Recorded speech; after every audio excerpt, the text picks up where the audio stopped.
Good evening, souls. This is JoanUp, and I thank you for joining us tonight on 1/7 for episode 17 of Sovereign Souls, where I highlight patriots who have been especially passionate, courageous, and loud in the resistance against the tyrannical oppression we're all facing today. We were all born for this. So we come together with a common goal of seeking truth and restoring our God-given sovereignty and achieving eternal life. Tonight, I'm honored to be conversing once again with a brave patriot and dear friend who was my flagship guest on this show. During that conversation, he shared his story of J6 and his resulting arrest. Tonight, we'll chat further on the subject. Welcome, Pi Anon. Thanks for having me. So glad you're back. Amen.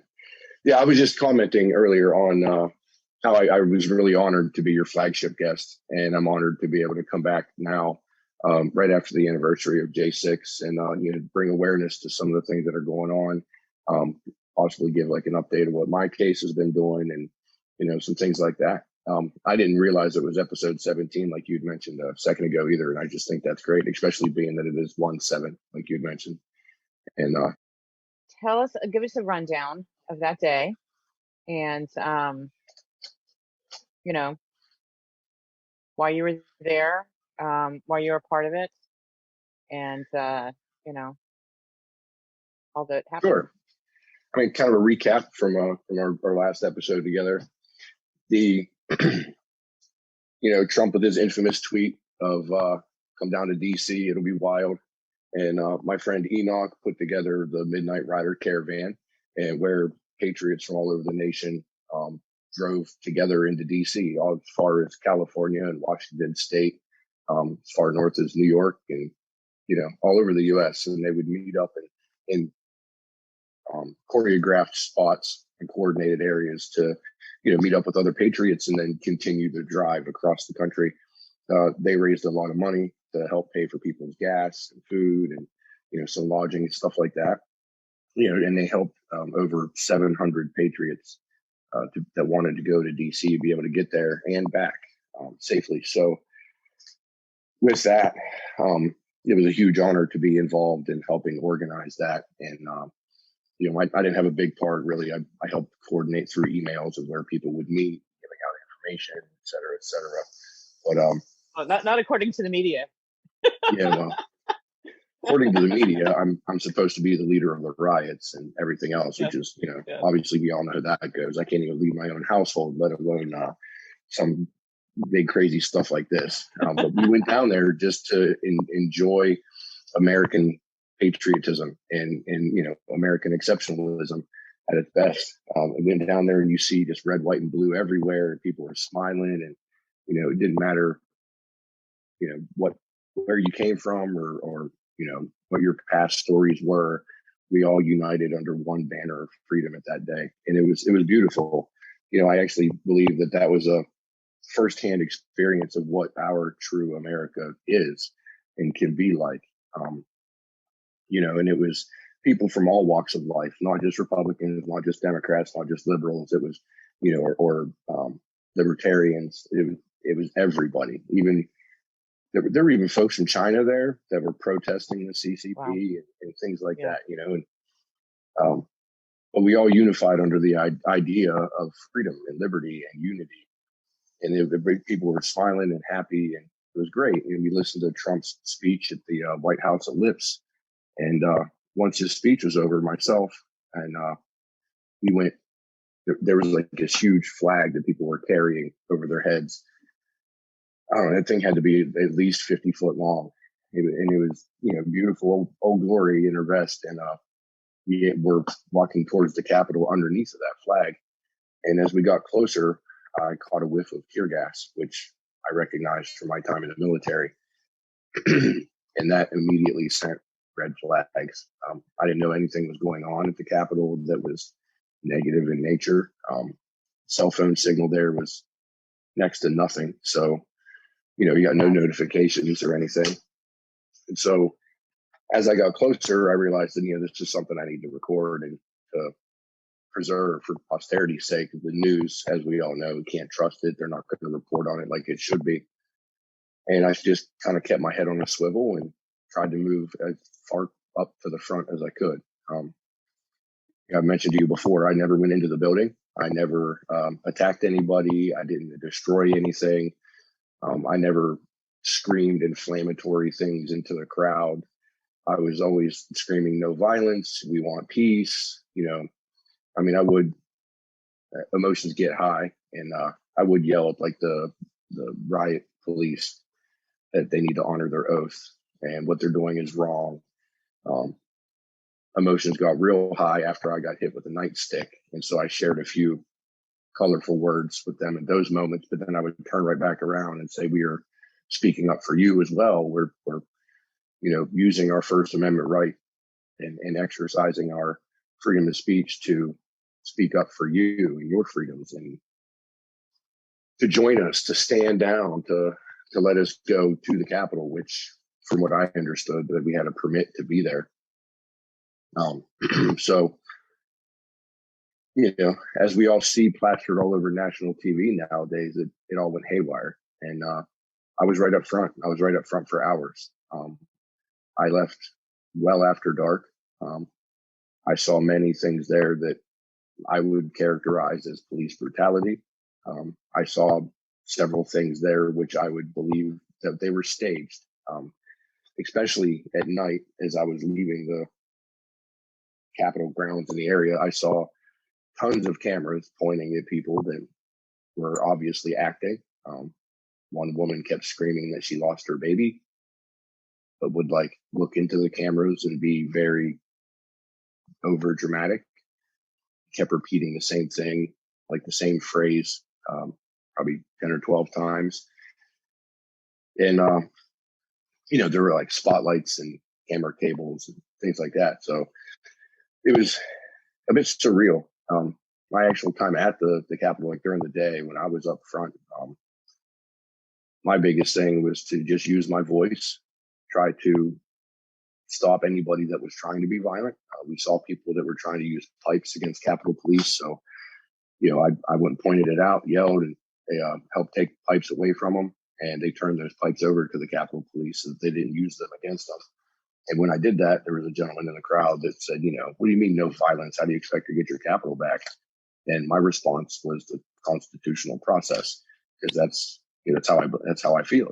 That's what I believe wholeheartedly. The constitutional process is one thing that sets our nation apart from, the rest of the world, is that we are governed from the bottom up, and it's we, the people, that have the power, and those that govern us are only allowed to because we consent to it. And that has different checks and balances within it to make sure that there is not an overreach of power. And so that, to me, is a beautiful process and a beautiful foundation of our nation. The constitutional process, the Constitution in itself, plus our founding documents, the Bill of Rights, Declaration of Independence, kind of sidebarring, I'm sorry. But it came down to, in May of that following year, or I guess that year, I was in Alabama for work. I traveled for my previous job, and I went out to my truck, my work truck in the morning at the hotel I was staying at, and go to work. And an FBI van pulled up, threw a flashbang grenade at my feet, and then several armed FBI agents, it was their counterterrorism SWAT team, jumped out with fully automatic rifles in my face, screaming FBI, get down on the ground. And I, of course, complied. I mean, I'm not a violent person. And they, as far as I understand, they didn't know me from a hill of beans. They just hear from their upper management that, suspect A needs to be apprehended. And so that's what they did. And I made sure to thank every single one of them for their service. And I have to honestly say that they were very polite. I mean, once the guns weren't pointed in my face, once they put those away. Yeah, that was kind of rude. Yeah, how rude. But they were very cordial afterwards. I made sure not to really say anything to them, but I did at one moment say, "Listen, I'm not a terrorist. I love my country." And the one agent looked at me and says, "I don't doubt that." I actually made a stock market joke to one of them because they executed a search warrant on my hotel room. They confiscated all of my devices, cell phones, voice recorders, dash cam, my wife's laptop, like all my electronics. And I had 2 different cell phones at the time. And one of them, they were trying to get open. And when they opened it, I saw that my stock, I have, I'm what you call a retarded ape. I have stocks in GameStop and AMC. And I saw that popped up, and I asked him, I was like, hey, before you take those, what's GameStop at and what's AMC at? And he looked down and he smiled and he told me what the prices were. And I was like, that's great.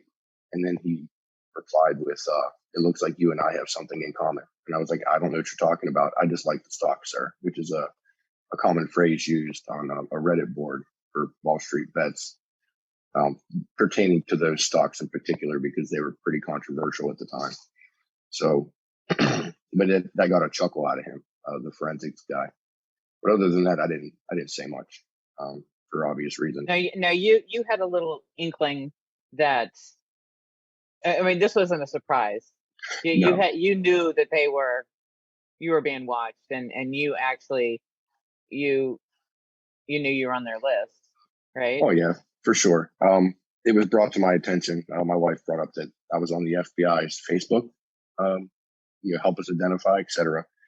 And at that point, I contacted counsel and asked for some advice. And they told me to not turn myself in because those that were going in were not being treated the best, and to just basically make them do their job.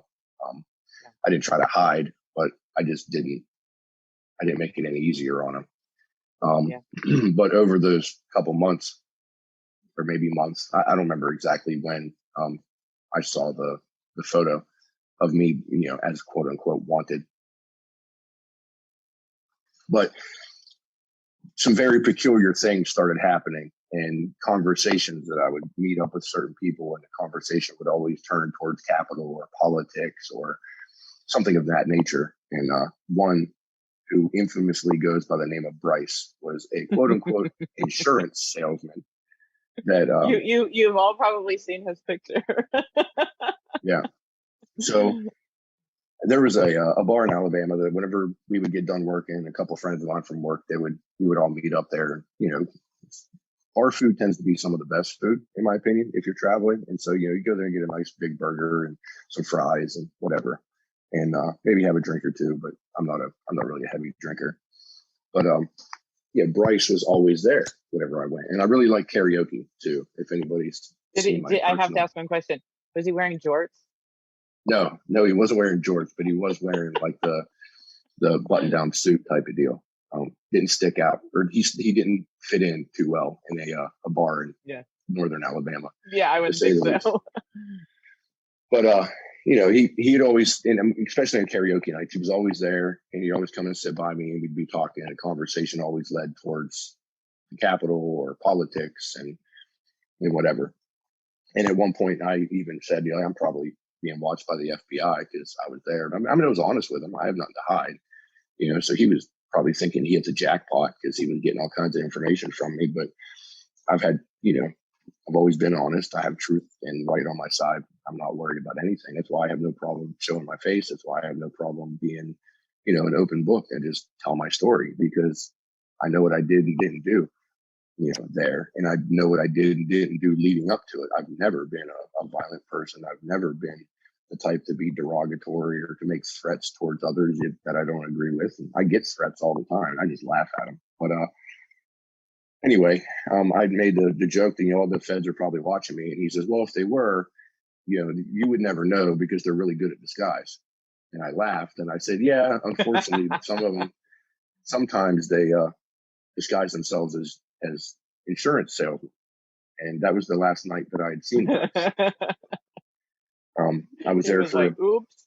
Right. I was there for a few more weeks before my arrest. But in that time, there was another gentleman that came and struck conversation with me at the hotel that was talking about being a helicopter repairman, that he did time in Afghanistan, et cetera, which is all reminiscent of my past and my time in the military. I did time in Afghanistan, and I was in Airedale. So, I knew exactly what he was talking about. And of course, conversation again leaned towards subject matters that they would find interesting.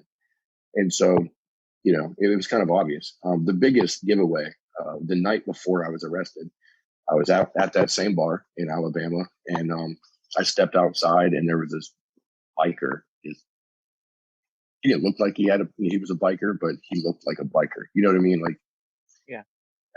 He was dressed. Let me rephrase that. He was trying to be a biker. Yeah, he was dressed like a biker, but you could tell that unless he had a Schwinn, he probably never rode a bike in his life. But he was standing out there and he was smoking what he called a joint. And I was like, yeah, sure, I'll hit it, because I smoked marijuana back then, but it was CBD, and I could tell by the taste. And as we're standing there talking, capital conversation again, I look up and there was a police drone floating in the parking lot of the bar taking my picture. So I looked up and said, hey, there's a police drone. And he looked up and goes, oh, yeah, look at that. So I waved and smiled. Went back inside. Didn't think anything of it. I told my buddy, he's like, man, there's a police drone out there taking our picture, blah, blah, blah. And the very next morning is when they decided to swat me. So I saw it coming. Sorry, a long-winded answer, but yeah, for sure. I think all that is a very interesting part of your story. Been over 700 arrests, but they say they're still looking for another 250. I guess they're looking to get 1,000. Looking to bat 1,000 on this. Yeah, unfortunately, and it kind of goes to show part of their character. If they already have a number in mind, like, you know what, we're going to keep prosecuting and terrorizing people until we hit this magic number to make them look good. Yeah. And I mean, I'm no lawyer, and I've never had any law enforcement experience, at least not, on the front side. I've always been the one going behind bars. But typically I would think that they would gather evidence, make a case against somebody, and then arrest them. But from what I have experienced on my side and what I see in many other people's cases is that they arrest them and then they try to gather evidence to figure out why they did it. So this to me shows that it's a political witch hunt, that it, and they're desperate because they're really, really stretching things against people. Hit them with a misdemeanor for trespassing or parading and whatever, which has a maximum punishment of 6 months, but yet they're still sitting in solitary confinement waiting to go to trial for 10 months plus now. Some folks are arrested actually on the 6th and they're still sitting in jail. So, pre-trial detention, but they're already being punished. And people say, oh, well, they'll get time served. I'm like, okay, time served of a 6-month punishment, but they did 10 months. What did they do for the other 4? Yeah. That's cruel and unusual. Not to mention being in solitary confinement for as long as they have been. I was awarded bond, and I cannot thank God enough for that blessing. But I say to myself that I can't look my kids in the eyes and say that I didn't do anything with the gift that I was given, considering what many of them are going through. I'd never try to make it about me because we're all in this together. And many men and women are going through a lot harsher and a lot worse things than I am. I've been blessed along the way. I can still go see my family. I lost my job whenever I was arrested, but again, by the grace of God, I was able to find another one that was okay with the fact that I was a J6er. And so that honestly was rare. I went a few months with no job whatsoever, no income. I actually had to find my way back from Alabama because I got stranded down there, and still make sure to make my court appearances and still jump through all the hoops that Uncle Sam was putting in front of me to make sure that I didn't get locked up. And so, it was a bit of a trial, but the big guy upstairs helped me along the way and made sure that it was able to get done. And then I could come here and still provide for my wife, 4 kids, and a very sick father-in-law that we've been taking care of for almost 2 years now. So, I'm the sole income. So with that, it would have devastated my entire household if I would have gotten locked up at that point. But I've been able to get another job. And in my interview, they said, well, why aren't you your previous job? Like, why aren't you there anymore? And I told them, well, the FBI counterterrorism SWAT team smacked me up and they didn't want that image for their company. And the gentleman that did my interview, he says, can you see all the deer heads on the wall and the flags on the wall behind me? I think you and I think a lot alike. And so I knew that I was in good hands at that point. Um, they hired me on, and they have no problem if I need to talk with my attorney, or if I got some court thing going on, then they give me the time that I need, no questions asked, no, you know, and it's a beautiful speaking of thing. that, why don't you give us an update? Because, you know, a lot of people keep asking, why does this stuff keep going on for everybody? And I know what you're going through, which is similar but different from what the people who are in the gulag and all the other prisons all over the country are going through, is you know, with the court dates. So give a little rundown about how that's been going on, because last time we talked was July or August, I think. Yeah, for sure. They keep quoting the CARES Act. All right. And so they're saying that due to COVID and what's the word I'm trying to think of? The full scale of this case, of how large it is, how much evidence there is, how much stuff there's to go through, et cetera, et cetera, et cetera. They say that, the CARES Act is how that they can basically force me to waive my speedy trial. And that is what they're using on a majority of those defendants, if not all of them. It's a pretty common usage, which again is why I was bringing up earlier that they basically arrested everybody, and then they're trying to figure out the evidence to prosecute them. So that shows desperation on their part, if you ask me. But that's just my opinion. So I've had, I believe, 4 continuances now, maybe 3. I think it's 4 though. And they're typically for 60 days. And I have not seen any evidence against me, except for the week before Christmas, I believe it was. I got to watch a little bit of body cam footage. And I cannot discuss that in detail. I'm actually bound by paperwork that they put through the court with non-disclosure, because it's an active investigation or something like that. But body cam footage, aerial footage, security camera footage from the Capitol, there's over 14,000 hours that Congress is trying to keep out of the public eye because they say it's not of interest to the public, which, all of us would wholeheartedly disagree. Yeah. But that's the majority of it, is they're just basically trying to build their case against people and making it as hard as they possibly can on them. And the federal government has financially as well, because I mean, I've talked to people who have been arrested, who are out on bonds, and they've already gone through $125,000 retainers and have gotten nowhere. Yeah, financially, it's rough. It is very rough. A lot of the court stuff now is being done by Zoom, so it's not necessarily the travel expenses. But if you're trying to retain counsel, if you're trying to, hire an outside attorney to do investigations on your part or anything like that, and there's, loss of wages if you have to take time off of work if you're on bond and able to do stuff like that. It's just not an easy endeavor. And Uncle Sam has unlimited financial, they can do whatever they want, and they just write themselves a blank check, go print some more money if they run out. But us, the little guy, we don't have that option, so, and especially those that are in the lockup. I mean, a lot of them are preying off of public defenders and things like that. So, they basically want to weigh on as heavily as they can on them until people break. I have not heard of and one of them. And that's what I wanted to mention, is that their end game is, as far as I can tell, since, as you said, they don't have the evidence. They're trying to build their cases and come up with the evidence. So their end game is, let's wear these people down so that they plead guilty. And I'll say that, as far as I know, all the guys that are in the DC gulag and people like you are like, we're not going that way. We're innocent of these charges, and we're in it to the end. Yeah, for sure. Yeah. And old number 17 friend said no deals. So, we can take that for what it's worth.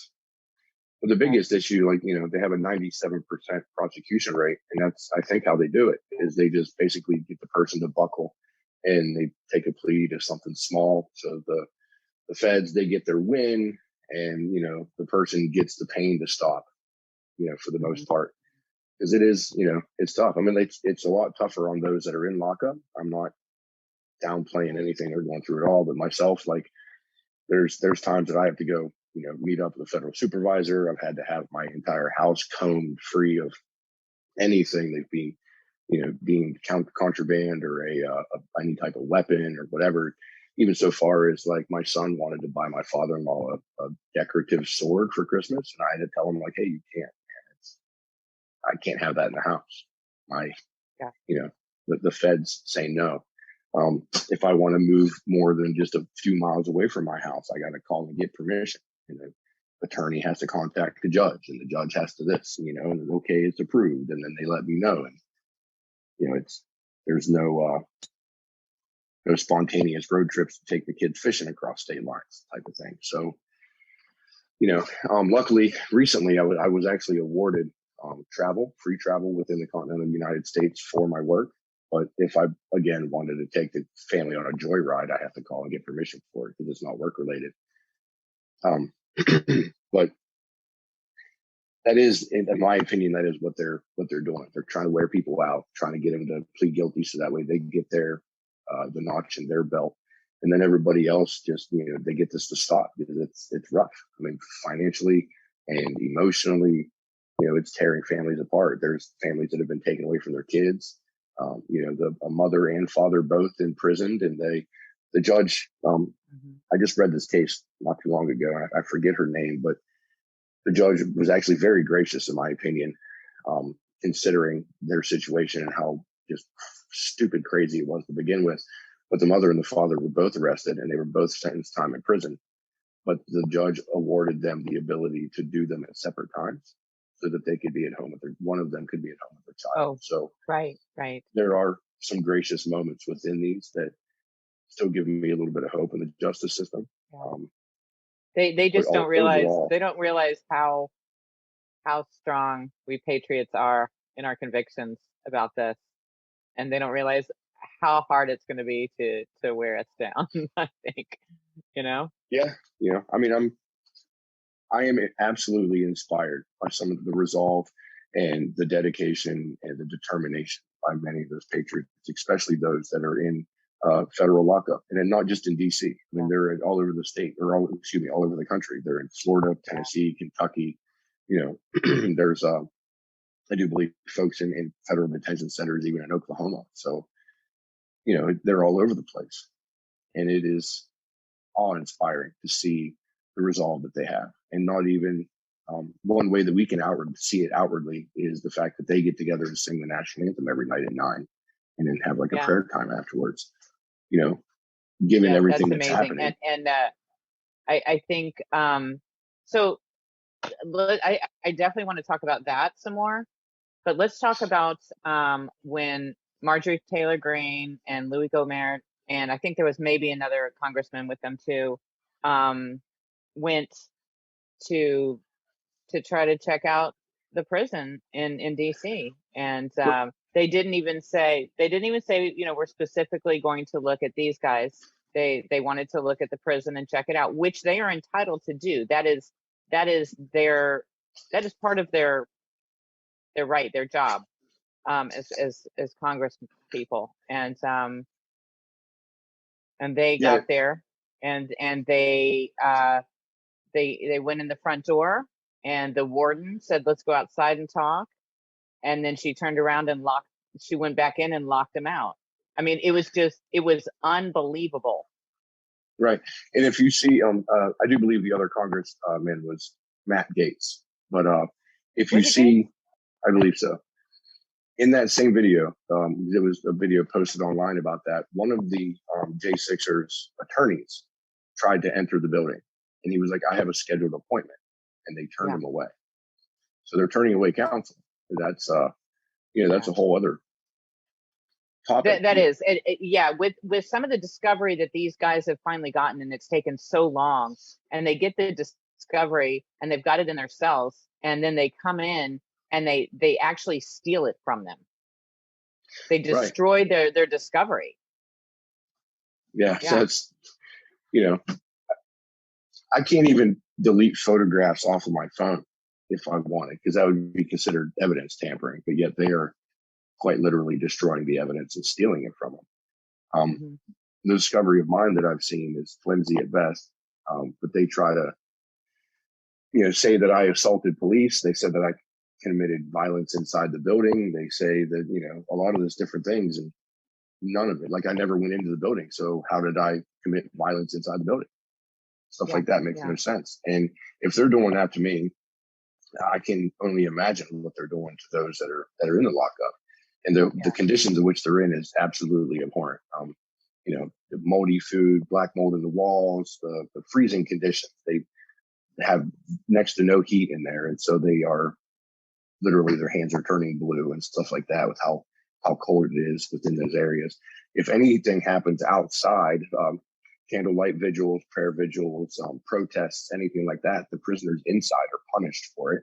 If they ever come across the news for anything that is going on at that detention center, then the prisoners are punished for it, for God knows what reason that they try to come up with. They don't give any disciplinary reports or nothing like that. There's no paper trails.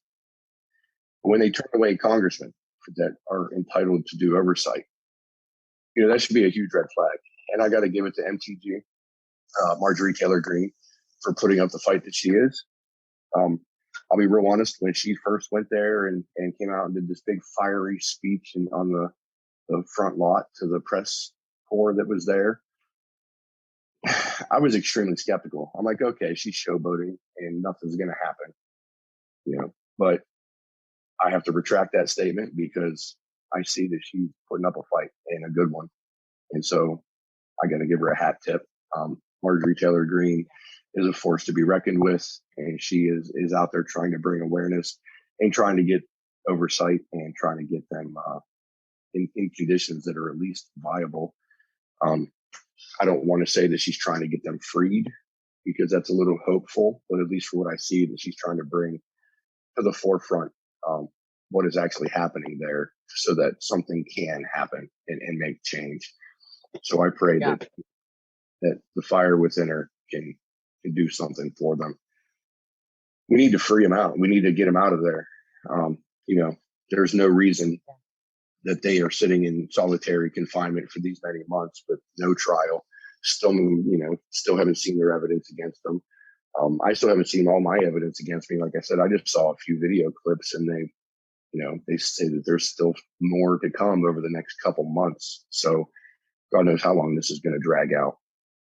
So, well, I'll say I have seen your videos, and everything that you say happened is definitely true. I mean, what you were saying and your actions and all of that.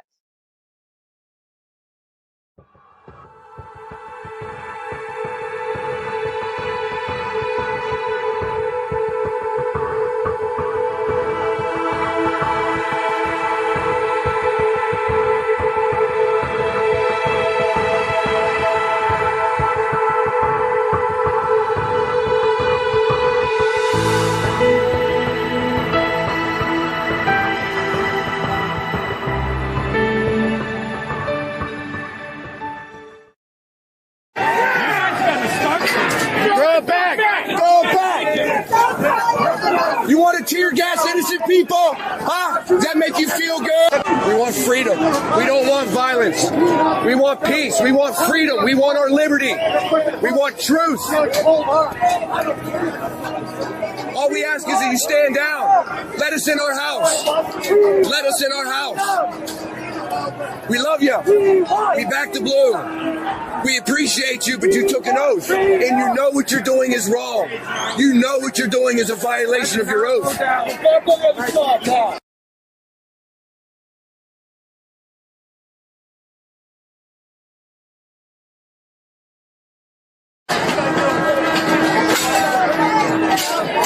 No. Don't do what? put that shit back. No violence. No violence. They are welcome. No violence. No violence. Hey, this is only to defend yourself. How do you expect to get your country back? The same way we always do. Constitutional process, buddy.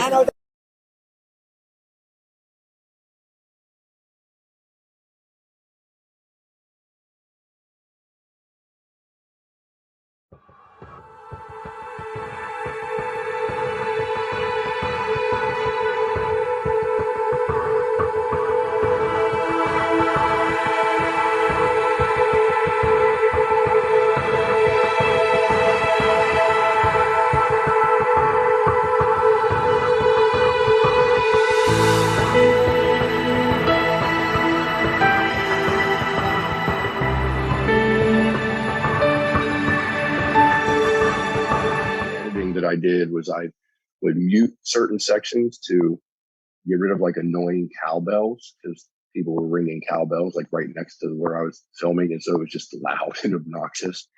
And so I would mute those sections.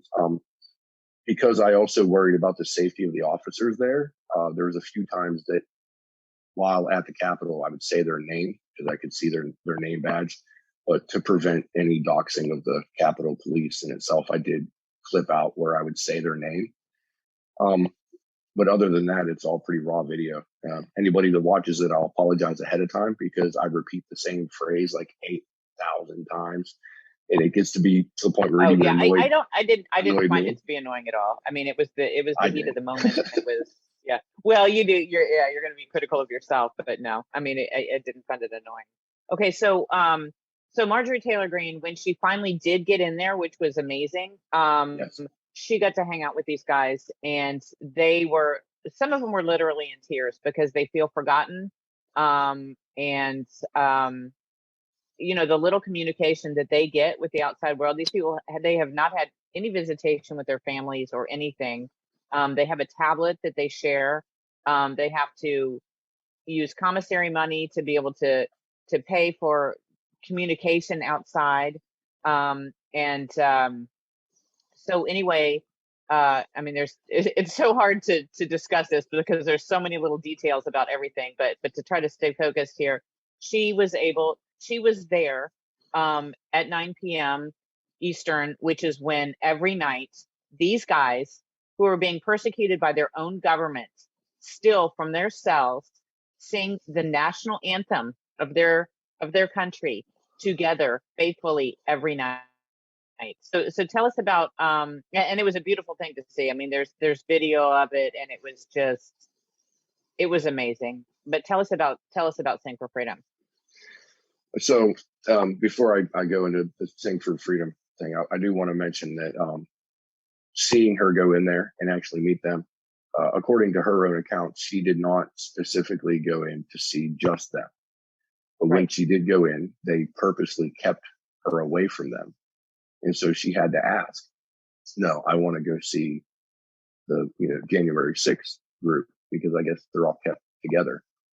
And so when she was able to go in there, it is absolutely beautiful. And it moved my heart to see that they were given a glimmer of hope, that they realized at that point, like you said, that they're not forgotten.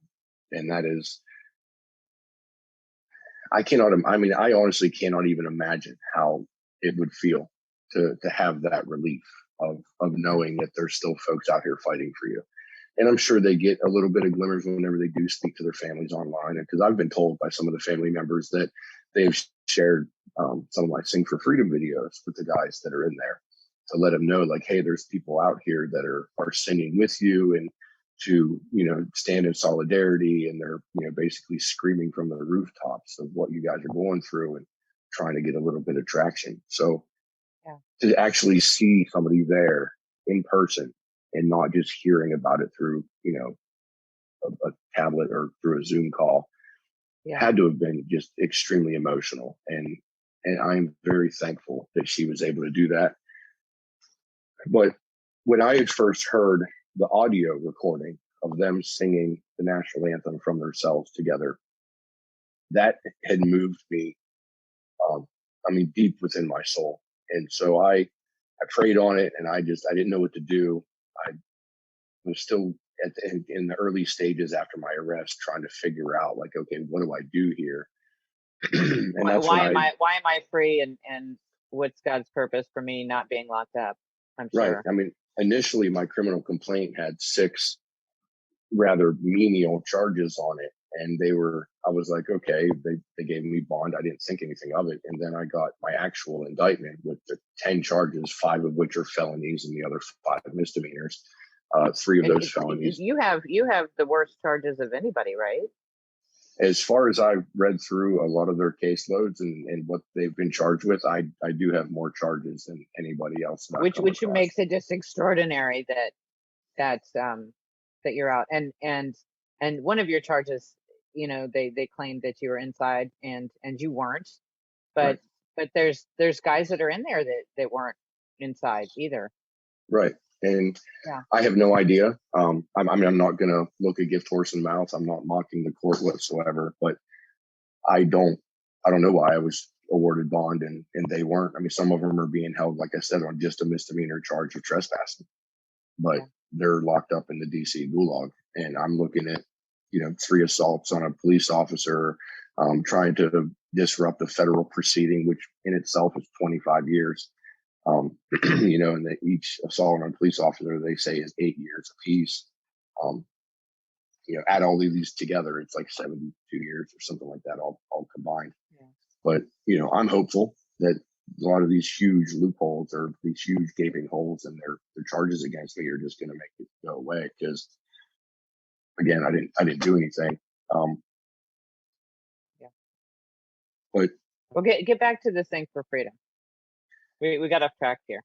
That's fine. I mean, this is a very complicated subject matter, and it is. There's so many different, So I don't want to miss out on that. Yeah. So to not beat a dead horse, I told myself that I needed to do something with the gift that I'd been given of my freedom, being out on bond.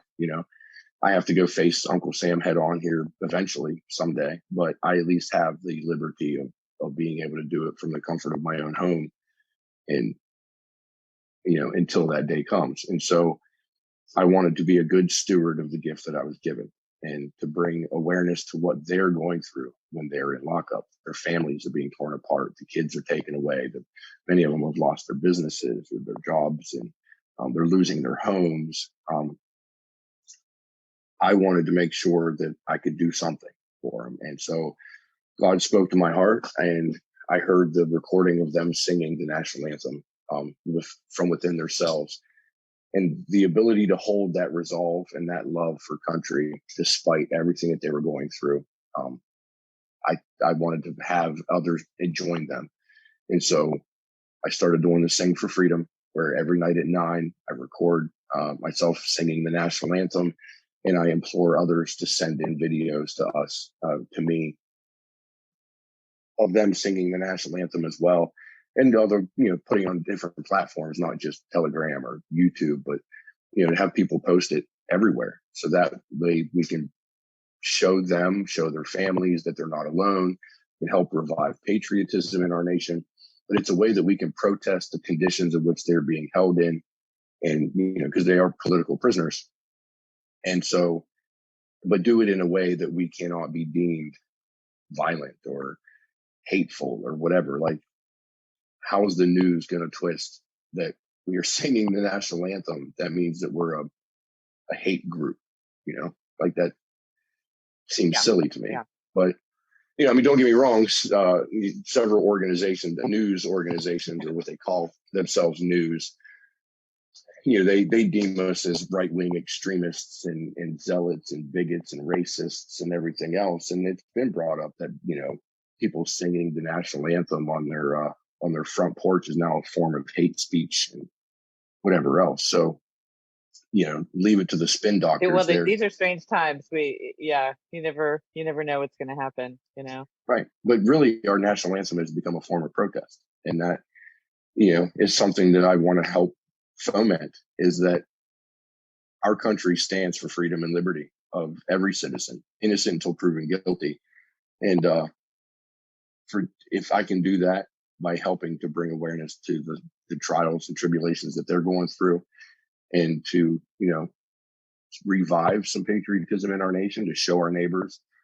One quick story, my neighbor here, she came over and she goes, I've heard you singing the national anthem on your porch every night for the last couple of weeks. She's like, are you going to go sing it at a football game or something? Are you practicing? Like, what's going on? And I was like, well, actually, no. And then I told her what was going on with the January 6th inmates in locked up in DC and other places. And she was like, wow, really? I had no idea. She was just clueless. But it was a chance to spread that seed, to plant and let her know, like, hey, this is what's going on. What is happening. I had that same experience. I had the same experience. I sing it every night. And we were over at in-laws, and there was, a 20-something boy over there, and, who's conservative, good patriot guy. And so I was grabbing everybody, hey, who's gonna come sing with me? And he's like, what are you talking about? And he knew nothing about it at all, about the fact that, we've got these political prisoners. And so, yeah, it was an opportunity to tell somebody, that didn't know about it. And that's amazing. And that is a big point of why I keep doing this, it's because it's bringing awareness. But with my neighbor, whenever I had told her, but maybe that was like 2 or 3 days later, her and her son were out on the front porch singing it that next couple of nights. Really? And I was like, that's amazing. I actually went over after the first night that I heard her say it, and she was like, yeah, I just really, I think it's amazing what you're doing, and that I was not aware, and I want to let folks know, like, I stand with them as well. And I was like, that's great. Did you record it? And she was like, oh no, I'm not recording it.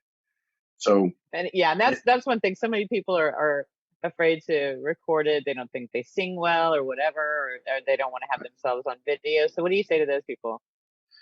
Put your big boy pants on and put your reputation aside and post a video. And don't get me wrong, I didn't say that to her. I just thought it was great that she did it. But if I hear that excuse all the time, oh, I don't sing too well, or oh, you don't want to hear that, or oh, I don't want to show my face. Those to me are just excuses, because our country is at risk. These men and women that are being persecuted, they stood up for freedom and they put their life on the lines. Their lives are being destroyed. And you're worried that Mary Margaret down the street might snicker when she hears you sing? Like, come on. If folks don't want to show their face, listen, you can videotape a tree and sing the national anthem. You don't even have to say anything about the January 6th inmates in a video. You just sing the national anthem and post it with the hashtag of Sing for Freedom. It does, it gets out there. It shows that people are involved. It's a show of numbers, a show of support, to stand in unity with them. But I encourage anybody and everybody to do it. I do get I ain't gonna lie, I get a little frustrated sometimes whenever I'm trying to get folks like, hey, let's show some love to those that are in lockup and those that are going under the thumb of Uncle Sam. And I hear what I consider flimsy excuses, like, well, I don't sing too good, or, I don't want to do this. I don't want to do that, because it's much bigger, in my opinion, it's much bigger of a cause than somebody else's reputation. You have to ask yourself, what's more important, your pride or your country? And as a veteran myself, I was willing to give my life for my nation. So I don't care about my reputation whatsoever. It's time for folks to speak up. We're not going to have some knight in shining armor come swooping in last minute and save the day. Like, we, the people, need to take action. Use your voice, no violence, be peaceful about it, but follow the constitutional process. Go to your local Board of Education meetings, your town hall meetings. And when they get up to do your whatever time they give you to speak, stand up and sing the national anthem.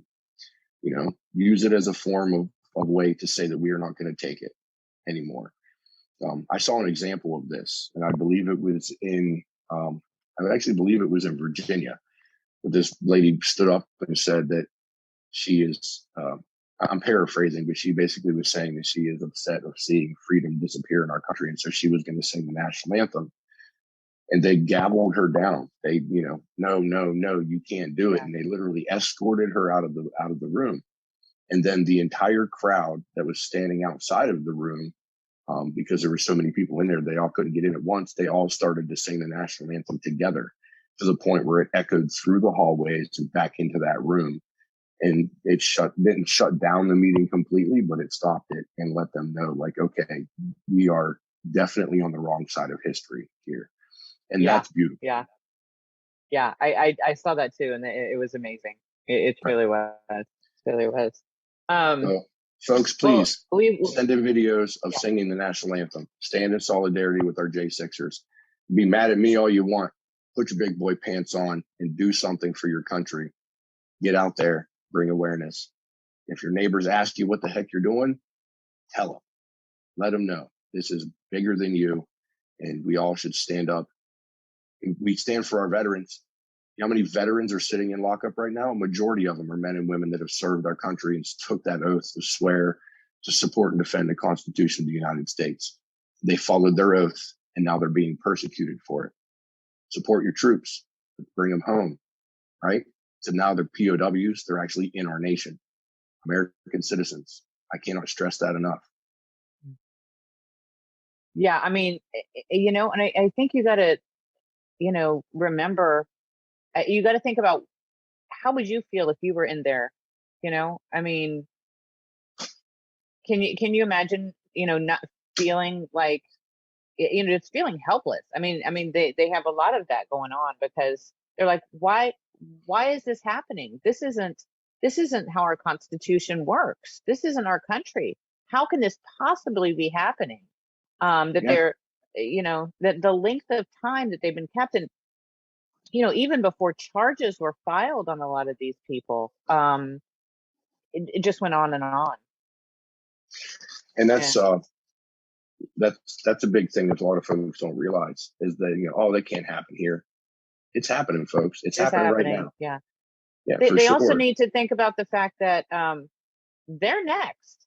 This doesn't stop here. This keeps going. I mean, if you know history at all, this is just the beginning if we don't stop this now, and even people who may be politically on the other side of this, they're coming for you too, Right. Eventually they're coming for you. I honestly don't think this has anything to do with politics, right? It's conformity. If there's ever a time when a person says, hey, wait a minute, I don't agree with what you're doing, you're their next target. That's it. So unless you want to bow down to tyranny and become a slave of the state and do whatever they tell you, they want to take your kids, they want to take your property, they want to take your paycheck, tax you at 90%, whatever. I mean, there's a bajillion things that we can think of. I mean, there's medical tyranny going on right now, people being killed and denied medical treatment simply because they haven't had the jab and whatever. You look at other nations, they're literally turning away people from getting food. They have not allowed, there's people starving in Italy. They're on the streets panhandling, not for money, because money's useless to them. They have nowhere they can go to spend it. They're handling for food because they have been cut off from society simply because they don't want or they can't take the jab. Some of them can't take it for legitimate medical reasons, but they're still being starved out. They're calling our population. And that is,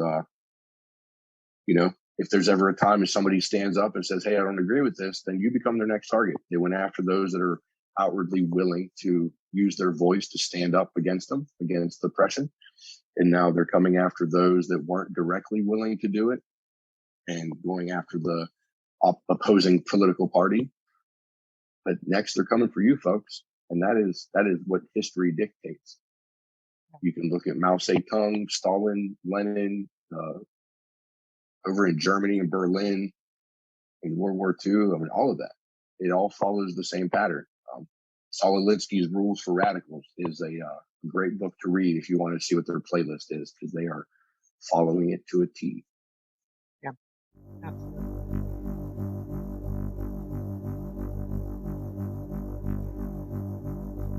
The suspect is 38-year-old Kenneth Joseph Owen Thomas, and he was arrested here Wednesday.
And our media is so complicit in this. Let's talk about that a little bit, because the one of the reasons that so many people, even if they're on, quote, our side, they might not know, they're completely misled, or they just have no awareness at all of the real situation with what happened on that day, and with what's going on with these people right now, about how many arrests there's been, how many people are being held, the treatment that they're getting. And there were some things that were very conspiracy theorists, that went on that day, like with Ashley Babbitt. There's still people who think, oh, maybe that didn't really happen. That was fake blood. She didn't really get killed, and that's so wrong. That's so wrong, and it's disgusting and despicable that people are saying that, because her mother, her husband, they're having to hear that, and they're real people, and they're part of our, they're part of this movement, and they're good people, and it's just, it's wrong that there's still so many, fallacies out there that are being perpetuated either by the media or the sub media, on the left, or just even within the Patriot movement. So I don't know. What do you have to add to that? Yeah, the Ashley Babbitt thing really pisses me off. Pardon my French, but her mother, she's an amazing woman. And the tragedy that she had to suffer is unbearable. I have kids myself, and I couldn't even fathom how she's able to handle losing her child in the manner that she lost her, and still be able to be be so supportive of those around her. Mm-hmm. She suffered one of the greatest losses that a parent could ever imagine, but yet she stands strong to help support those that are still in lockup, support those that are being persecuted. It and there was no justice for Ashley either. I mean, that the Capitol Police have their own special protection where they're like above the law, apparently. Ashley Babbitt is an American hero. She was an honorably served veteran of the United States Air Force, and very distinguished in her service to our country. And when she took that call to action to speak out and stand up for freedom on that day, she didn't know that was going to be her last breath. But yet our country owes her a service. And to see that the officer that fired that shot, killing her, by the way, she was unarmed, not a threat. He gave literally zero warning that she was in danger of getting shot. He gets off scot-free. But the problem is that the institution that committed the crime of killing Ashley Babbitt is the same institution that investigated themselves, and they found themselves blameless. Yeah. I mean, that's a huge red flag in itself. But I got to give it up the hat tip to a lot of Anons actually identified who he was long before the media came forward with it. They would not release his name, and that eventually did come out. Yeah. So, I mean, it's amazing what the research that can be done without the mainstream media. We're standing up in an information war against a multi-billion-dollar conglomerate of media industry, and we're battling it with internet boards and memes and proving them wrong on a daily basis. There were 4 people, that died that day. The officer, Sicknick, my heart goes out to his family, but the media for the longest time ran on the bandwagon that he was killed by a fire extinguisher that was, used by a protester. And that was a bold-faced lie. 1, there wasn't a fire extinguisher. 2, that's not how he had passed. The medical examiner said that it was a stroke. And I think it is absolutely disgusting. And I hope that his family can use their voice to stand up and bring honor to his death, because he is being used. His death is being used to tarnish our nation with a lie. And my heart goes out to his family, because we don't want anybody to lose their lives. But he definitely did not die because of the protest. And the 4 people that did die there, 2 of them being women, one was shot and the other one was beaten to death with a nightstick, by an officer. The other one was shot by an officer, Ashley Babbitt and Roseanne Boyland.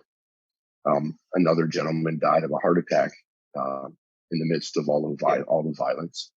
Was it 2? The second one, the other one was a heart attack as well. The other 2 were heart attacks due to the violence. And because, the stories from people who got caught up in it when things turned south, people were being crushed and they couldn't even breathe. And so we had 2 losses that way. But it just made me sick yesterday on the 6th when Nancy Pelosi said, we're going to have a moment of silence for, those who were lost, because the media has still made all these people think that there were all these deaths of police officers and whatever, and there, that were caused by this, and there were none. And right. We're the ones who had the losses on our side, and it's absolutely disgusting the way that they're trying to change the narrative for that day, comparing it to Pearl Harbor and 9/11, and when we watched them promote the violence that went on throughout our country all summer long, the billions of dollars in damage, those rioters and protesters who were literally being bonded out by our politicians. The media was helping them by saying, this is a peaceful protest while the fire is burning in the background, mostly peaceful protest. And we had our politicians say, hey, what's whoever said that protests had to be peaceful? And it's like, well, I think our Constitution, our Bill of Rights or something says that we have the right to peacefully protest. So they were trying to, as always, redefine exactly what that meant. Right. And that's one big thing I have trouble wrapping my head around. And this shows that it's political showboating, is because they were literally burning down half of our country for 2-3 months in a row. Not to mention the rioting that whenever Trump was brought into, initially won the election and was being brought into office, there were riots and looting and burning places down. Well, we had the siege. We had the 3-day siege on the White House where 150 police officers were injured, and nothing was ever done about that. That was an insurrection. That was actually an insurrection. And that just was swept under the rug, and all they did was make fun of Trump. Oh, look, he's run into the shelter. And it's like, that wasn't his choice. The Secret Service said, hey, we got to go. We're getting you out of here, and then they tried to burn down St. John's Church. But that's all been forgotten. And it's disgusting, but yet grandma stands on the Capitol steps and sings God Bless America, and she gets tear gassed and beat with nightsticks, and now she's labeled a terrorist. Yeah. So it's disgusting. I actually agree with them a little bit when they say it's like 9/11 or Pearl Harbor, comparing January 6th, but not for the reasons that they say. I agree that it's like 9/11 or Pearl Harbor is because at those moments in our nation's history, Americans bonded together so strongly and put all of their differences aside, put, all of their inhibitions and threw them out the window and said, we as Americans are going to stand together under this banner of freedom and unite to stand against whatever opposition comes our way, whatever is a risk to our freedom, whatever is a risk to our liberty, our pursuit of happiness in our lives. And we're going to defeat this common enemy. And that is what I saw January 6th as. We unified under one banner of freedom, despite all of our differences. Doesn't matter what, color, creed, religion, political affiliation, none of that mattered at that moment, because we all believed in election integrity. Without an election, you have a dictatorship. And that's bottom line what it comes down to. And this is a communist takeover of our country, in my opinion. And so without a doubt, it is definitely a moment where it unified our country in a very strong way. And they are trying to attack it in every aspect that they can. And I do want to apologize. The other gentleman that passed away, I didn't realize it was a heart attack. I thought he was the one that was pushed off of the second story balcony of the Capitol, but I could be mistaken in that. So, did we even ever figure out who that was?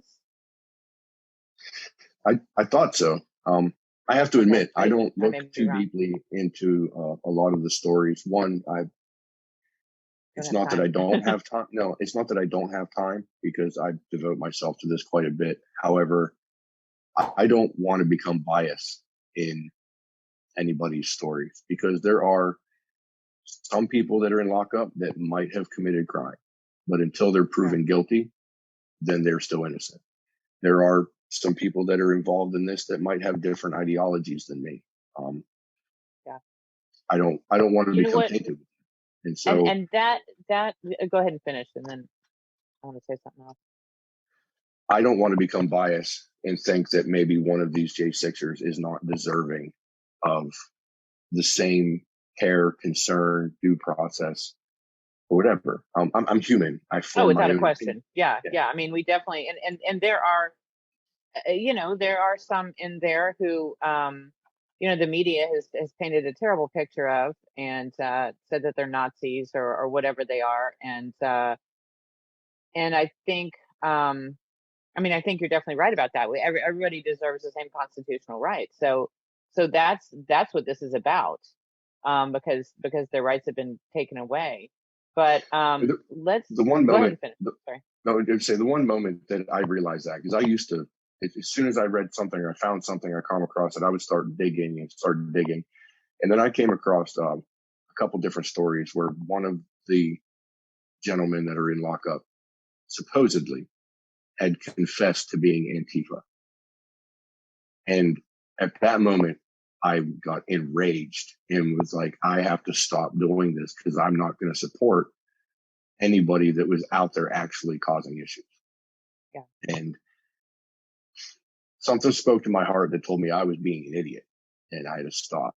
And so I searched within myself. I thought to myself, I said, listen, their individual stories are irrelevant when it comes to them deserving due process. And so hit or miss, love them, hate them, agree with them or disagree with them. They are American citizens that are being persecuted without due process. And so that, to me, is what matters the most. I don't know anybody's individual story. I wasn't there with anybody else other than myself. And every individual is sovereign to their own actions, which I said at our very first interview. And I still hold true to that today. I always have, and I always will, that each person, each individual is only able to answer for themselves. They can't speculate onto anybody else, because it's themselves that they have to focus on. And so at that point, I decided that I'm not going to get overly invested or too emotionally invested into each individual story, but to focus on them as a group, because we are all united as one. And so whether they're in lockup or not in lockup, I see every J6er as the same J6er. And until they are proven without a doubt by a jury of their peers and fair justice, then that's going to be the same mantra that I put forward. So, yeah, I mean, the media has labeled me a racist, a terrorist. They say one news agency said I was the leader of the riots. All of these things that are absurd, that I'm a violent monster, and that my kids should be punished and, taken away from me. And it actually has spilled over into, for the lack of a better term, real life. My kids have been punished because of my involvement with J6. I've received threats at my house. The DOJ published my information publicly. And so, my address and all of that became public. My wife, when she went to an interview, two of them actually, both interviewers had mentioned, well, isn't your husband so-and-so? Yeah, we're not interested in having you work here. And so she wasn't able to find work whenever I was out of work. And like I said, I lost my job because of this, and my bosses thought I was the bee's knees until that happened. And all of a sudden I was a violent, hardened criminal because the FBI counterterrorism SWAT team came and took me down. It killed my reputation immediately. I minister on the side. I'm an independent minister. And, I've had churches that I would go preach at rather regularly tell me that I need to stop coming because they were believing what the news said. And, it destroys people's lives. So I had realized at that point that I was falling into the trap of believing what I'm being told. And so my personal opinion is that it does not matter. They are an American citizen that has not had their day in court. And until that day comes with true fair justice, not, oh, I'm going to plead guilty to this little misdemeanor so I can stop you from destroying my life, like an actual trial, an actual proof that they were the cause of the problem, and not actually there to use their voice for freedom, then I'm not going to have any opinion about it. I'm going to stand up and sing and fight and, use my voice for all of them as a whole, because I would hope that they would do that for me. I have a peppered past. I've been to prison before this, before any of this. I was young and dumb and, did some time in jail because I was an idiot.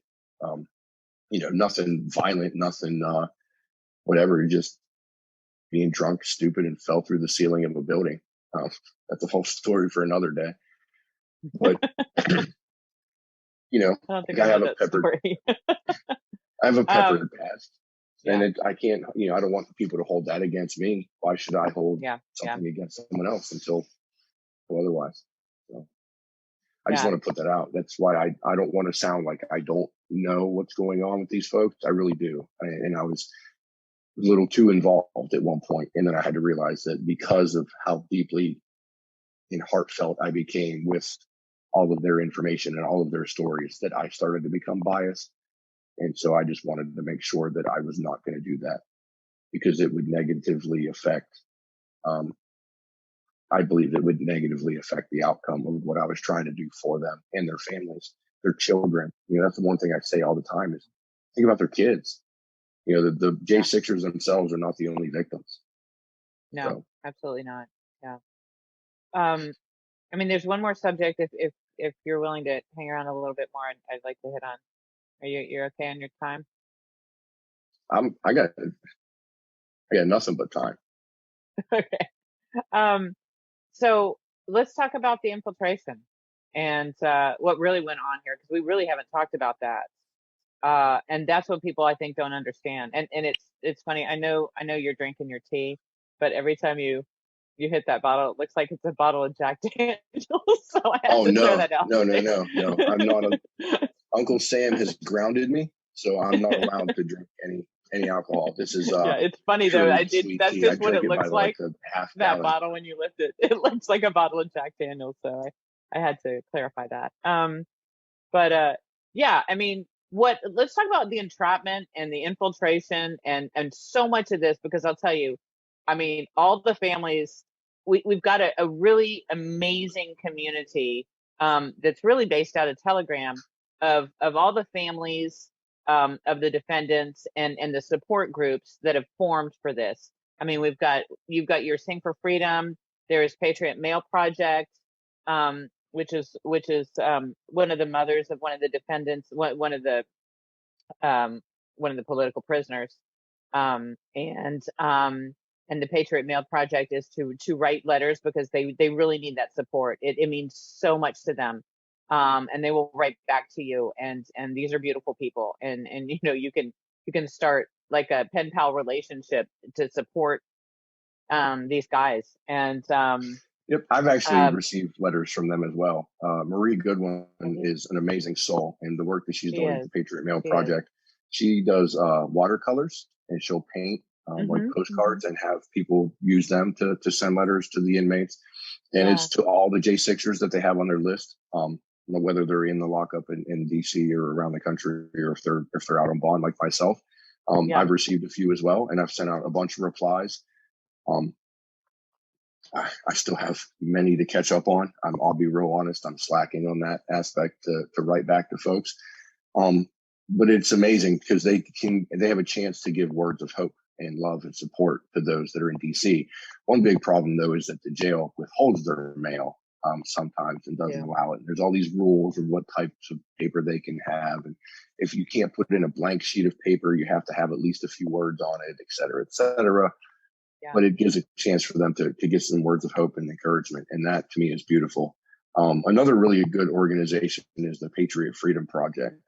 I believe it's Cynthia Hughes that runs that, and she has funds to help put money on the commissary for those that are in lockup and get them the supplies and the accoutrements that they need. Yeah, they have a limited amount. I mean, the food they're getting is horrible, moldy, very small portions. I mean, these guys were like starving, and it's just, you know, they could have celiac and they're being forced to eat,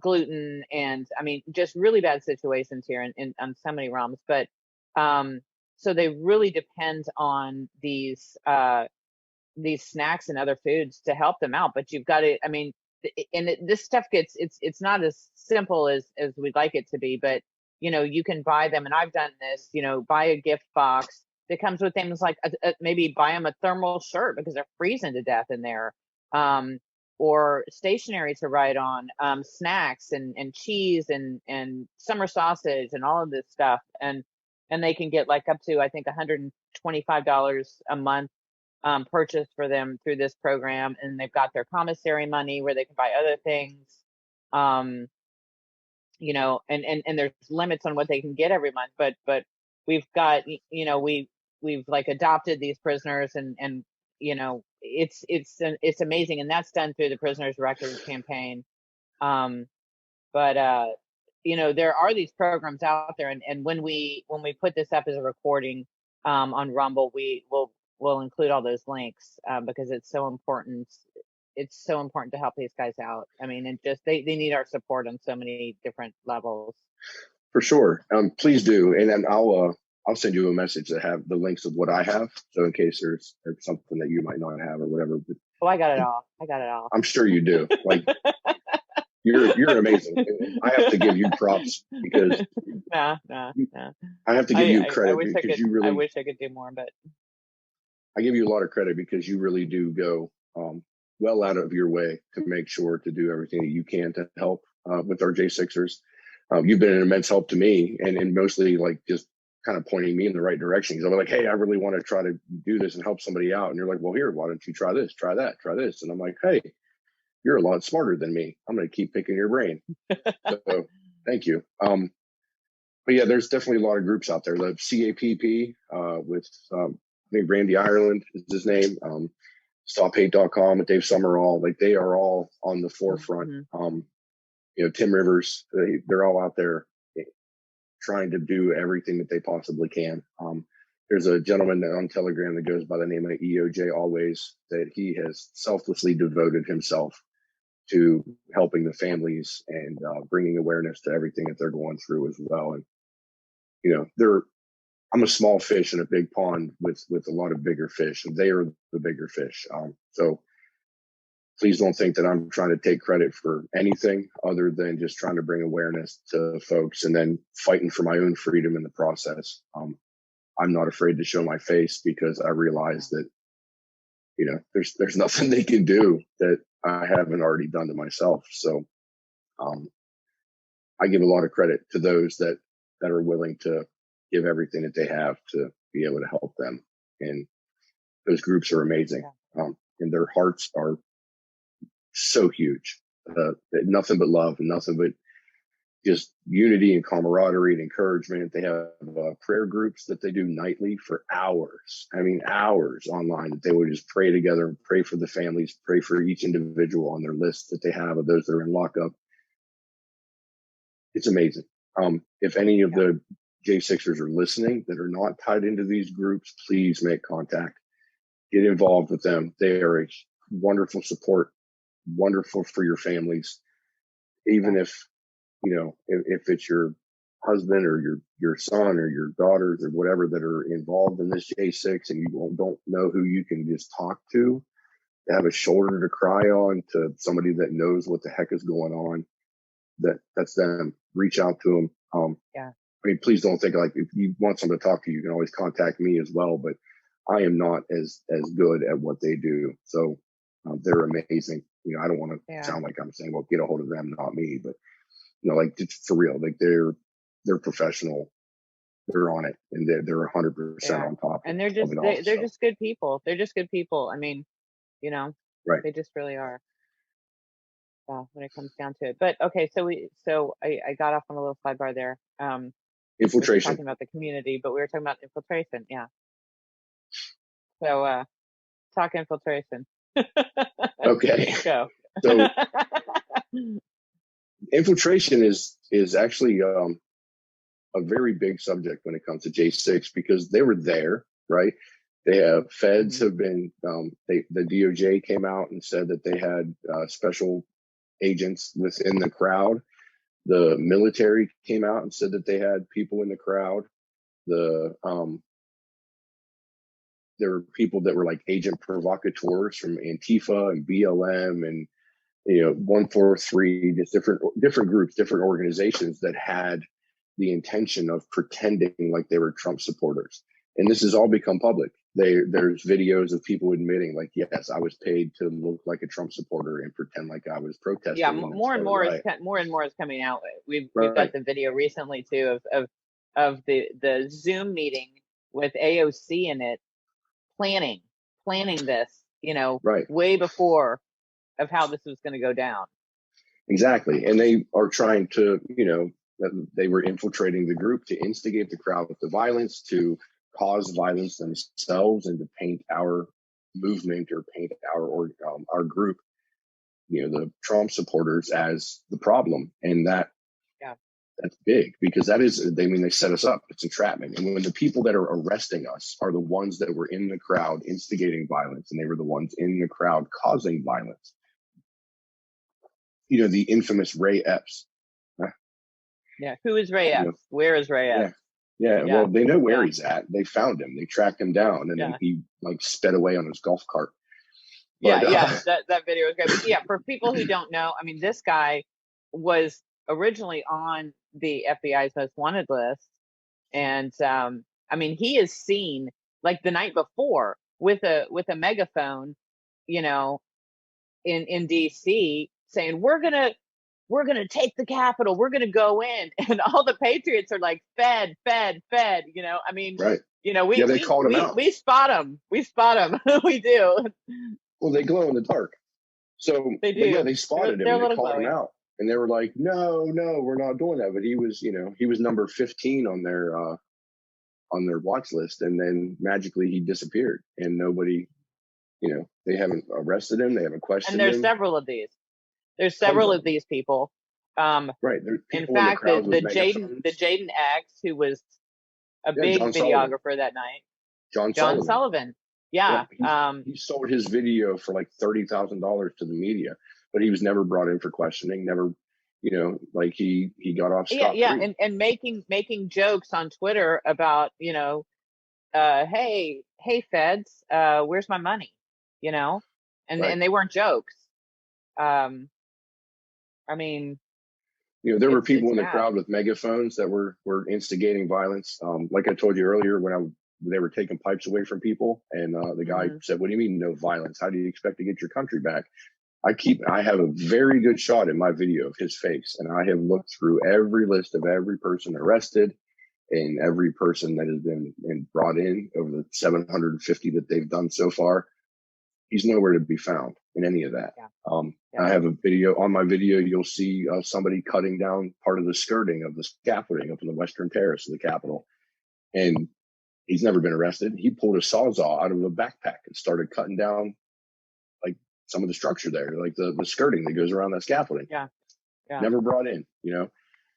And so you have to wonder, you know, it was obviously a setup. Everybody from that day, the very first day when they start posting stuff on social media, everybody and their brother called it. They said this is a setup. Those people did not belong. You could tell, you know, like the old Sesame Street song says, something in this picture doesn't belong. I mean, it's not hard to figure out who was there for good Yeah, intentions. yeah. I mean, the Patriots, even women, were pulling people away from the windows, pulling people away who were trying to, you know, break the windows and you know, saying this is not how we do it. And if you look at the people, when you see the videos, I mean, there's, you know, if you spend the hours like we have watching all these different videos from the, you know, hundreds of thousands of of people who were there taking video, you know, you see these people that are doing the damage. They definitely don't look like the others. I mean, there's Right, definitely and not to something. mention the fact they're like dressed in black bloc. They came with Yeah, bike helmets and stuff like that, yeah, prepared ahead of time. You know, yeah, and then you got standing in a group of people that are in like blue jeans and a t-shirt waving an American flag. You know, they have a yeah, baseball cap. That's and they're going, no, what are you doing? What are you doing? And the ones that the TV is constantly promoting and the mainstream media is constantly promoting is they are showing the people that were prepared ahead of time. And so yeah. the infiltration is And true. And then and there's, also, yeah, and there's plenty of video too of like groups of like BLM and Antifa gathering before and changing into their MAGA wear. You right, know, I mean, it's on video. right. I mean, And they there were, the infiltration, whether it came from groups like that or actual Fed, you know, within. I mean, it's unquestionable. It's and there. then now afterwards, you know, the infiltration afterwards is we get kicked off of social media. We get set into these little dark corners of the internet, like Yeah, Telegram and BitChute and Rumble and, you know, Cloud Hub, et cetera, et cetera. Like there's a bunch of them out there, Getter, Parler, you know, those are all just echo chambers because we've been subjugated to just one little spot. But yeah. then you have people that come into your groups in there that are obviously trying to incite you or trying to get folks to say And something. they just they do glow. So I mean, I'm, you know, in so many groups where I never thought I would have an eye for it, but it's so obvious now, you know, and I'll be talking to the owner of the room going, this guy, oh yeah, you have like a sixth sense. And I'm like, no, it's pretty obvious. Right. Well, I'm sure you remember there was a wave where they just kept calling for Hmm. violence. You know, it was Yes. coming in waves, but it was nonstop. Like every room, somebody was in there going, "Oh, well, we need to do this or we need to do that." We And, need to rise up and yeah, it's right, time rise to go up, to get your 2A. Yeah. It's right, like, right, nope, grab your that's guns not and where your we're nooses going. and let's go. And Yeah. everybody in the room was like, "No, what the heck are you talking about? Like we're Yeah. a staunchly nonviolent movement. We always have been."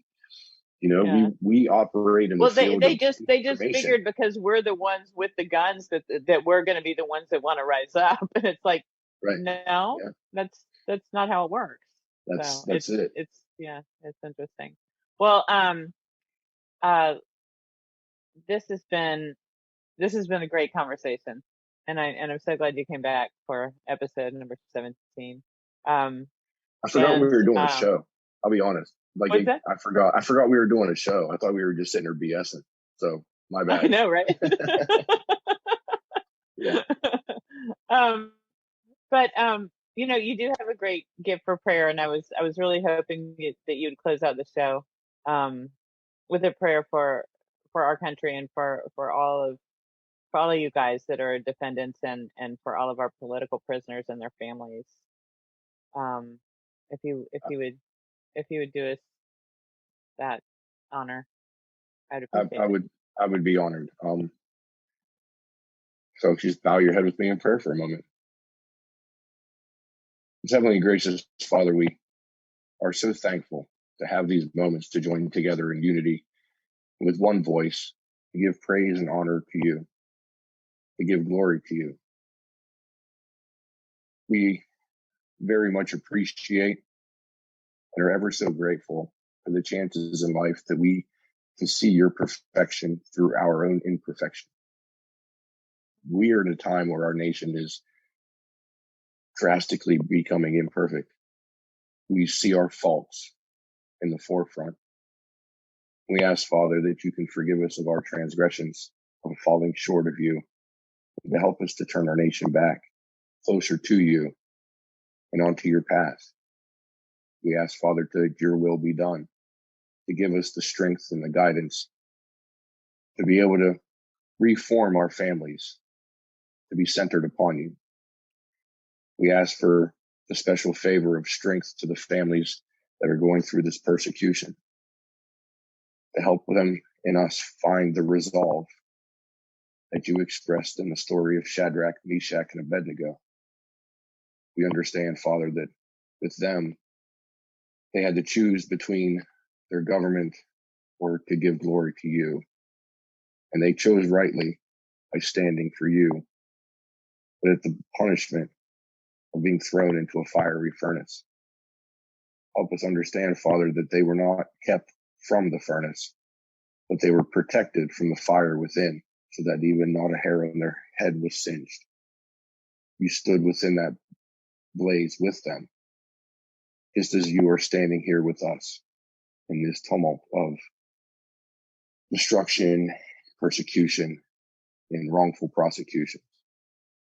So, Father, please be with us to guide, guard, and provide for us. Protect us from our enemies. And may your justice be brought forth in your truth. We ask, Father, for the peace that only you can provide to those that are heavy-hearted, to those that are feeling the weight of the troubles that befall them. We ask that you can help lift up their spirits, keep their chin up and focused on you in heaven, focused on your path that you have for them. Father, we ask that you can provide for those in lockup that are being malnourished. Give them warmth, give them food, keep them in health, and to give them the peace of the hope of knowing that you are with them and that we stand with them as well. We're very thankful for the blessings in which you have given us, this nation of freedom, be an example for the world. Help us to shine that light ever so brightly, to give glory and honor to you, and to bring that peace within the hearts of those in the nations around us and our loved ones within. In Jesus' most holy and precious name we pray. Amen. Amen. Thank you so much. That was beautiful. Well, thanks again for being here. This has been a great conversation, and I really enjoyed it. And I appreciate all you do, and I appreciate how you have, stood strong in your convictions with all of this, and your love for our country. And God made me stubborn for a reason. I ain't giving up. I ain't giving in. I'm not going to rickroll you, but there's definitely I'm not. I'm not somebody that just bows down and says, "Oh, okay, I'm sorry." Like, I mean what I say, and I say what I mean. And I swore that oath of defending the Constitution when I joined the service, and I was never relieved of that oath. That's why I went to the Capitol. That's why I'm doing what I am now. I didn't do anything for Trump. I did it for Old Glory. Yep. All right. All right. Well, I appreciate you greatly. Hey, thanks for having me. Thanks. Thank you, souls, for all joining us tonight. We appreciate you being here, and have a great evening.